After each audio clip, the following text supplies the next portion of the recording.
नमस्कार साथियों, आप सभी का स्वागत है आपके अपने YouTube चैनल एक्सेस एकेडमी पर। दोस्तों, आज के इस वीडियो में 12,460 शिक्षक भर्ती स्कूल आवंटन आदेश और 8 मई सुप्रीम कोर्ट सुनवाई से जुड़ी हुई महत्वपूर्ण अपडेट डिस्कस करेंगे। आप सभी से निवेदन है कि वीडियो को बिना स्किप किए हुए अंत तक देखें, जिससे वीडियो में शेयर की गई सारी जानकारी को आप आसानी से समझ सकें।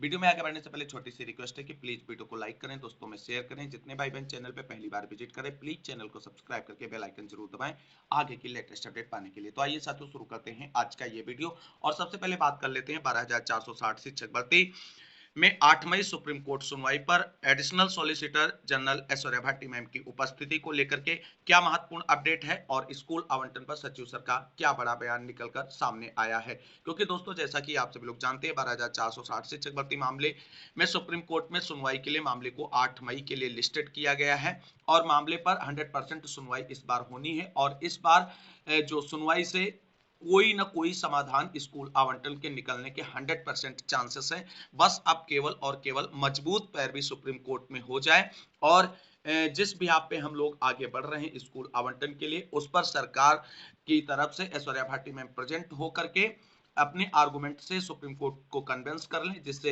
हमारे चयनित भाई बहन जो नियुक्ति पत्र लेकर के घूम रहे हैं 4 महीने से, उनके दुखों का अंत हो सके और ये जो समर वेकेशन होने वाला है, इसमें उन सभी के स्कूल अलॉटमेंट की प्रक्रिया को पूरा किया जा सके।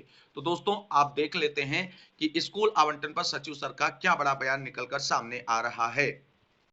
तो दोस्तों, जैसा कि आप सभी लोग जानते हैं कि 12,460 शिक्षक भर्ती मामले में सुप्रीम कोर्ट में मजबूत पैरवी हो, इसके लिए सरकारी अधिवक्ता का पहुंचना बहुत ही आवश्यक है और इसके लिए अभिषेक कुमार दुबे जी की तरफ से लगातार प्रयास किया जा रहा है और सचिव सर से मुलाकात करके ऐश्वर्या भाटी मैम की उपस्थिति को कंफर्म कराया जा रहा है।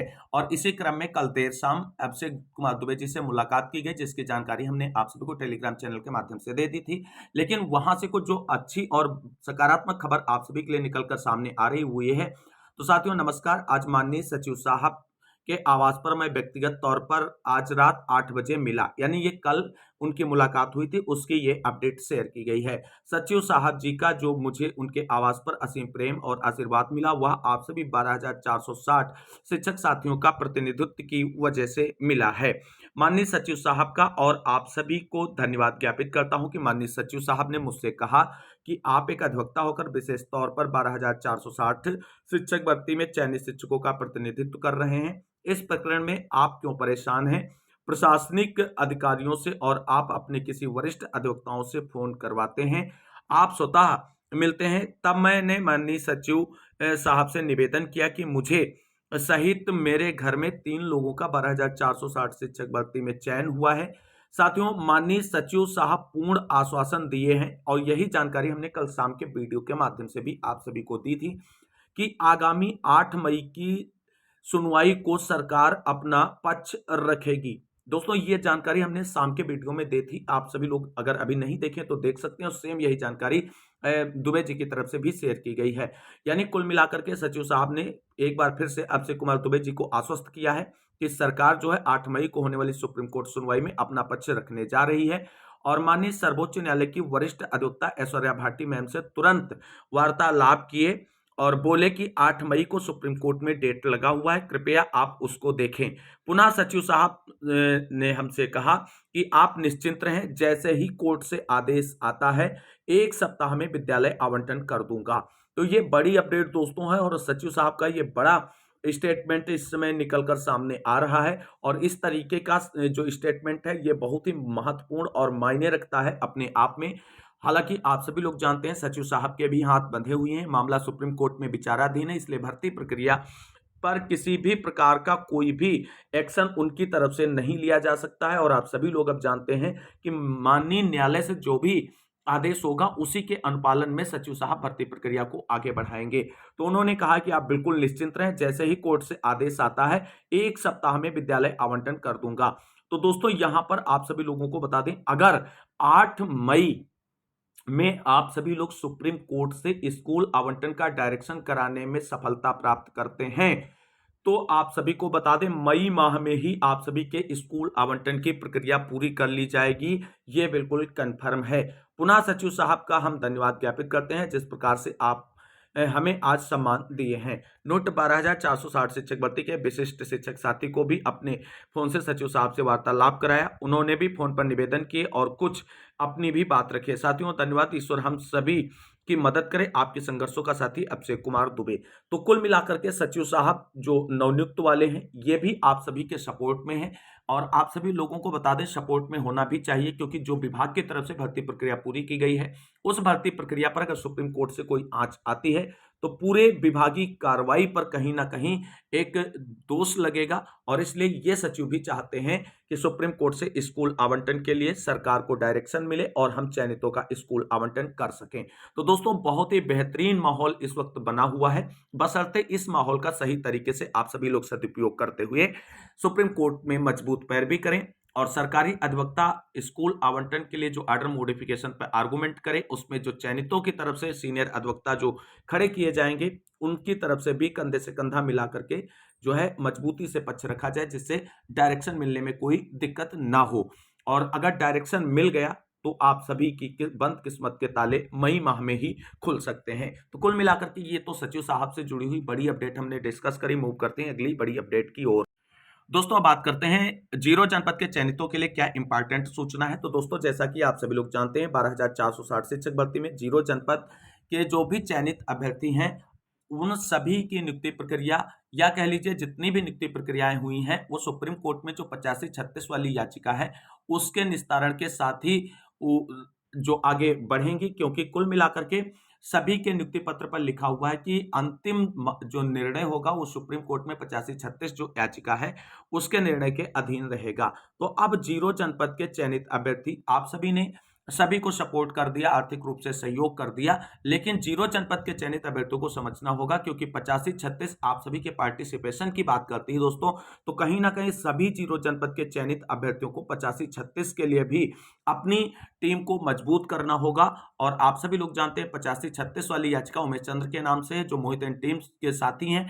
और इसलिए आप सभी को बता दें, इस टीम को भी आप सभी को सहयोग करें, जिससे जीरो जनपद की तरफ से मोहित एंड टीम की तरफ से मोस्ट सीनियर अधिवक्ता सुप्रीम कोर्ट पैरवी पर खड़ा हो सके। और मान लीजिए कि आप स्कूल आवंटन के लिए डायरेक्शन लेने का हर संभव प्रयास करते हैं, लेकिन अपोजिशन की तरफ से अगर इसको अपोज किया जाए और कहा जाए कि मामला जो है 85-36 पर बहस हो और मामला निस्तारण के बाद ही कोई डायरेक्शन जारी किया जाए, ऐसी अगर स्थितियां उत्पन्न होती हैं तो आपके पास 85-36 को डिफेंड करने के लिए कोई सीनियर अधिवक्ता होना चाहिए। और आप सभी लोग जानते हैं कि इसके लिए मोहित एंड टीम ही जो है वो सुप्रीम कोर्ट में लड़ेगी। और उनकी तरफ से जो मोस्ट सीनियर अधिवक्ता दिनेश द्विवेदी सर जी हैं, उनकी अभी तक फीस पूरी नहीं हो पाई है। तो कुल मिलाकर के जीरो जनपद के सभी चयनित साथियों से कहना चाहेंगे कि आप सभी लोग 85-36 को डिफेंड करने के लिए सुप्रीम कोर्ट में मजबूत पैरवी हो, इसके लिए मोहित एंड टीम को भी आर्थिक सहयोग करें। जो भी आप सक्षम है सहयोग करने में, वो सहयोग करें, जिससे 8 मई सुप्रीम कोर्ट सुनवाई में दिनेश द्विवेदी सर को उतारा जा सके मोहित एंड टीम की तरफ से। और मान लीजिए अगर बहस 85-36 पर शुरू होती तो वहां पर मजबूती से पक्ष रखा जा सके मोहित एंड टीम की तरफ से, और सभी जीरो जनपद के चयनित अभ्यर्थियों के पार्टिसिपेशन को सुनिश्चित किया जा सके।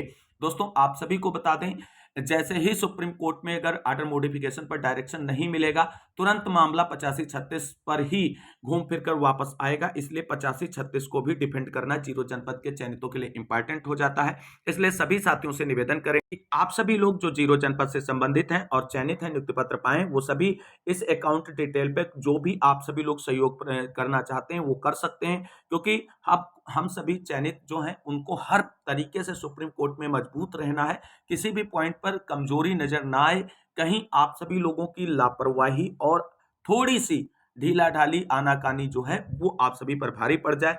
तो एक बार फिर आप सभी लोग मोहित एंड टीम से जुड़ें और 85-36 को डिफेंड करने के लिए कुछ ना कुछ आर्थिक सहयोग जरूर करें, ये आप सभी से रिक्वेस्ट करें। और इसी में आप सभी की कहीं ना कहीं भलाई है, क्योंकि अभी अगर आपका स्कूल आवंटन के लिए डायरेक्शन मिल भी जाता है, फिर भी आपको 85-36 सॉर्ट आउट करानी पड़ेगी सुप्रीम कोर्ट से। फिर आपको आगे किसी न किसी रूप में इन्हीं टीम से जुड़ना पड़ेगा, क्योंकि दो ही टीमें जो हैं वो जीरो के पार्टिसिपेशन की बात सुप्रीम कोर्ट में कर रही। एक है रवि एंड विवेक की टीम, दूसरी है मोहित द्विवेदी की टीम, जिसमें उमेश चंद्र की 85-36 एसएलपी जो है वो लीडिंग एसएलपी है, और इसलिए इसके साथ अगर आप जुड़ते हैं और आर्थिक सहयोग करते हैं, मजबूती से पक्ष रखते हैं, तो ये जीरो जनपद के चयनितों के लिए महत्वपूर्ण हो सकता है। तो कुल मिलाकर के सभी जीरो जनपद के चयनित साथियों को सोचना होगा एक बार फिर से 85-36 के लिए भी, और मजबूती से पक्ष रखा जाए, इसके लिए आप सभी को आर्थिक सहयोग करना पड़ेगा। जो भी आप सक्षम है उस स्तर से कर सकते हैं। तभी आप सभी लोगों को बता दें, दिनेश द्विवेदी सर 8 मई सुप्रीम कोर्ट सुनवाई में उपस्थित होंगे मोहित एंड टीम की तरफ से, और 85-36 पे आर्गुमेंट होगा तो उस पर पक्ष रखेंगे मजबूती से। दोस्तों अब बात कर लेते हैं 8 मई सुप्रीम कोर्ट सुनवाई में सीनियर के नाम पर क्या बड़ा खुलासा और खेला चल रहा है। दोस्तों जैसा कि आप सभी लोग जानते हैं, रवि एंड विवेक टीम की तरफ से 8 मई सुप्रीम कोर्ट सुनवाई के लिए 2 मोस्ट सीनियर अधिवक्ताओं के नामों का अनाउंसमेंट कर दिया गया है। उनकी फीस भी पूरी सबमिट की जा चुकी है। एक पल्लो सिसोदिया सर है, दूसरे मीनाक्षी अरोड़ा मैम है। दोनों बहुत ही बेहतरीन मोस्ट सीनियर अधिवक्ताओं को रवि एंड विवेक टीम की तरफ से हायर किया गया है, और उनकी तरफ से पूरी फाइनल तैयारी कर ली गई है 8 मई सुप्रीम कोर्ट में चयनितों के लिए स्कूल आवंटन कराने की। और इसके लिए आप सभी लोग देख ही सकते हैं कि उनकी तरफ से मोस्ट सीनियर अधिवक्ताओं के नामों पर फाइनली मुहर लग चुकी है और उनकी फीस भी पूरी दी जा चुकी है। लेकिन एक यहाँ पे जो सबसे बड़ा खेला चल रहा है वो सबसे बड़ी टीम की तरफ से चल रहा है। दोस्तों आप सभी लोग जानते हैं, ब्रजेश एंड टीम की तरफ से पहले कपिल सिब्बल, अभिषेक मनु सिंह भी, मुकुल रोहतगी के नाम पर जो है वो ढेर सारा चयनित अभ्यर्थियों से चंदा इकट्ठा किया गया, और अंत में आप सभी को बता दें निधेश गुप्ता जी के नाम से एक सीनियर अधिवक्ता है, उनको हायर कर लिया गया है स्कूल अलॉटमेंट के लिए। दोस्तों जिस तरीके से ये किया जा रहा है वास्तव में बेहतरीन नहीं है चयनितों के लिए और स्कूल आवंटन पर पक्ष रखने के लिए, क्योंकि आपने जिन अधिवक्ताओं के नामों पर कलेक्शन किया था उन अधिवक्ताओं के नामों में से किसी एक नाम पर आपको मुहर लगानी चाहिए थी। जो भी फंड कम पड़ता था वो आप और अभ्यर्थियों से सहयोग ले सकते थे। लेकिन फिर भी आप सभी को बता दें, जो अभ्यर्थी उनको सहयोग करें उनको इतना करने के बावजूद भी कहीं ना कहीं घुमा फिरा करके उन्हें संतुष्ट करने का प्रयास किया जा रहा है। क्या है उसकी वास्तविकता, उस पर नजर डाल लेते हैं। तो दोस्तों यहां पर आप सभी को बता दें, ब्रजेश एंड टीम की तरफ से मोस्ट सीनियर अधिवक्ताओं के रूप में निधेश गुप्ता जी को हायर किया गया है, और 7 लाख रुपए के समथिंग इनके पास कलेक्शन था, और एक सस्ता एडवोकेट ब्रीफ करने के बाद 7 लाख रुपए जो हैं वो कहीं ना कहीं चयनितों के पानी में जाने वाले हैं। क्योंकि आप सभी लोग यहां पर देख सकते हैं कि मोहित एंड टीम की तरफ से दिनेश द्विवेदी सर को हायर किया गया है। हालांकि अभी उनकी पूरी फीस सबमिट नहीं की जा सकी फंड की कमी की वजह से।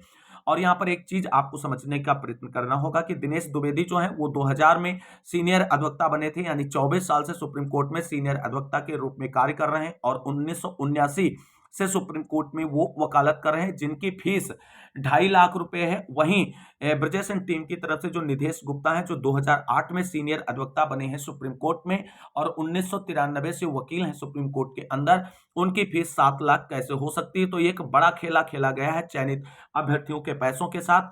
2 से 2.5 लाख रुपए का अधिवक्ता जब मोस्ट सीनियर हो सकता है, इनसे पुराना सीनियर अधिवक्ता हो सकता है, तो इनकी फीस कितनी रही होगी आप सभी लोग खुद कल्पना कर सकते हैं। तो इस तरीके से नहीं किया जाना चाहिए था अभ्यर्थियों के साथ, लेकिन इसके लिए अभ्यर्थी खुद जवाबदेही सुनिश्चित करें ब्रजेश एंड टीम की तरफ से। यहाँ पर आप सभी लोग देख सकते हैं, इसका अंदेशा साथियों को बहुत पहले से था कि ये जो बड़े नामों के सीनियर की हवा चल रही है, इनमें से एक भी सीनियर देखने को नहीं मिलेगा। ये लोग 2 से 3 लाख वाला ही वकील करेंगे, और वही दोस्तों आज सच्चाई निकलकर सामने आई है। यहाँ पर देख सकते हैं, इसका प्रमाण 8 मई को सबके सामने होगा। यह ब्रजेश एंड टीम की तरफ से इन 3 बड़े नामों पर चंदा इकट्ठा किया गया, लेकिन वास्तव में हायर किसे किया गया 8 मई सुनवाई के लिए, ये कहीं ना कहीं आप सभी लोगों को दिखा रहा है कि भर्ती के नाम पर एक मोटी उगाही चल रही है।